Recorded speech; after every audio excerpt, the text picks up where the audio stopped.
misaotranao jeso malalo tratrizao fotona mamizao ianaranay antongotrao izahay izay mpianatrao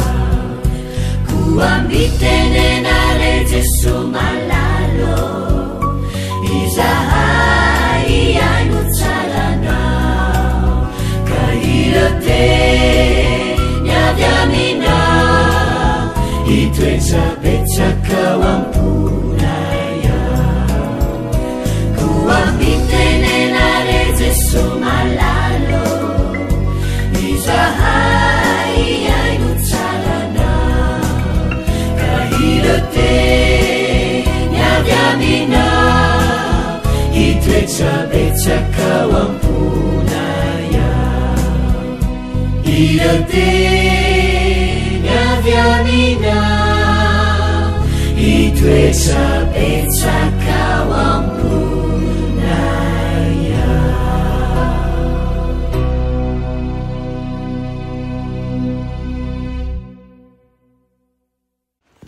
falomerabantsika tsirairay avindray tonga eto amin'ny fandraisana lesina ho an'ny tanora zokiny isika am'tian'io ity miraro ny soa indrindra ho atsika tsirairay avy izay manaraka n'izao fandaran'izao ary niriko indrindra dia tombo finoana itombo fitahiana amin'ny alalan'ny teny any isika aloha indirantsika ny amin'ny lesona an'io dia hivavaka isika dia tompandriamanitra io mbola misaotra anao izahay satria mbola nomenao izao fotoana izao indray fa nay mandinika ny teninao irinay tokoa ianao raha hiasa eo amin'ny fiainana tsirairay avy ka tsy ho lanilany fotoana ane ny fotoana izay rahana eto fa hitondra voka-tsoa amin'ny fanarahana anao ahafahanay mandrosa amin'ny tsaratsara kokoa hatrany ihany koa ary ihany koa mahatsapa fa ianao no mpanjakanay aminaran'i Jesosy amen. Lohateny lesona antsika androany dia manao hoe ny olana atao Galili. Tantarao ny fotoana anankiray izay nisy ny toe-javatra toa sarotra dia sarotra kanefa Andriamanitra efa nanana planina ahoana no anampian'ny fahatsiarovana an'izany ianao eo amin'ny tolona lalovanao amin'izao fotoana izao sy amin'ny ho avy. Vao niverina tao Galili Jesosy dia nisy olana hafa nipoitra indray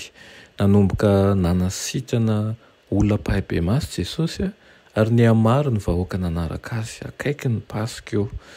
nampatsiahy ny Pasika tamin'ny fotoana izay nanafahan'Andriamanitra ny zanak'Israely tamin'ny fanandevozan'ny Ekiptiana ny toe-javatra teto ny tany efitra sy ny nampitomboina mofo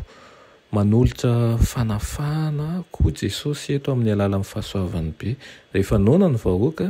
dia efa nanana drafitra Jesosy tahaka ny manana namelona ny vahoaka Israely fahiny izy dia nanao fahagagana ihany koa Jesosy dia nanome sakafo ampy ho an'ny olona izay tsy omby 5,000 akory.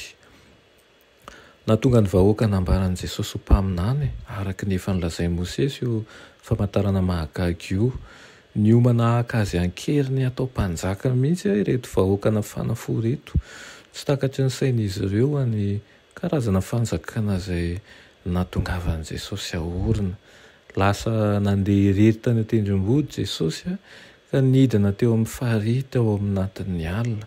mba handositra ny fikasan'ny reto vahoaka izay taitaitra izay feno fitiavan-teny reto. Nandeha teo ambony rano Jesosy nandritra n'io alina io araiky tahotra ny mpianatra natsinjo azy tao anatin'ny aizina nampitony ny tahotra izy ireo anefa ny teny manao hoe izaho ihany ty hoy izy izay fomba anankiray hafa nanehon'ny tenany ihany koa ilay Andriamanitra izay niteny tamin'ny Mosesy avy tamin'ny roimeny izay nirehatra. No tonga tao Kapernaum Jesosy ny ampitso dia nitangorona nanodidina azy indray ny vahoaka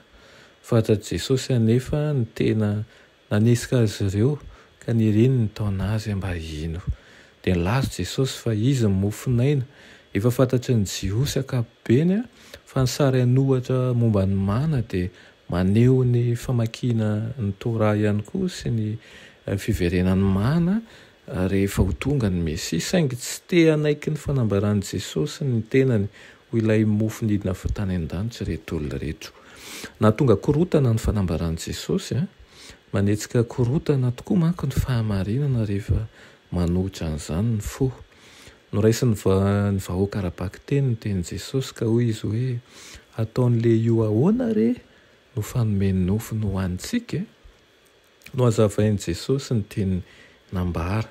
no ny farany ka nolazainy fa ny teniny no tsy maintsy hohanina. Efa nolazainy teo aloha fa afohiny ho an'izao tontolo izao ny ainy. Tapa-kevitra ny andao an'i Jesosy ny ankamaroan'ny mpianany noho izany teniny izany. Vitsy monja sisa no mitoetra teo anilany ary mpamadika aza ny ray teo amin'izy ireo. Indraindray dia maro tokoa ny manara-dia an'i Jesosy kanefa tsy mahafantatra ny tian'i Jesosy ambara. Fa misaina amin'ny fiheveran'ny sainy dia tsaka izany ihany koa ny tokony hitandremantsika. Moa ve isika manara-dia an'i Jesosy amin'ny fahafanam-po fotsiny ihany fa tsy amin'ny fahafantarana sy ny fiheveran'ny saintsika, tsy ny fiheveran'ny saintsika amin'ny maha-olombelona fa amin'ny fiheveran'ny saintsika tarihany fanahin'Andriamanitra. Iriko indrindra ianao mba hanana fanetsetena lalina ary hangataka izany amin'ny Kristy isika mba tsy ho very hevitra ny amin'ny fandraisantsika ny teniny. Amen. Tompo malala ho mangataka aminao izay izany dia ny ampianarinao sy ambolenao fanetsetena lalina ka tsy handeha amin'ny fisainanay fa handeha amin'ny fitiavana avy aminao irery ihany. Amin'ny anaran'i Jesosy. Amen.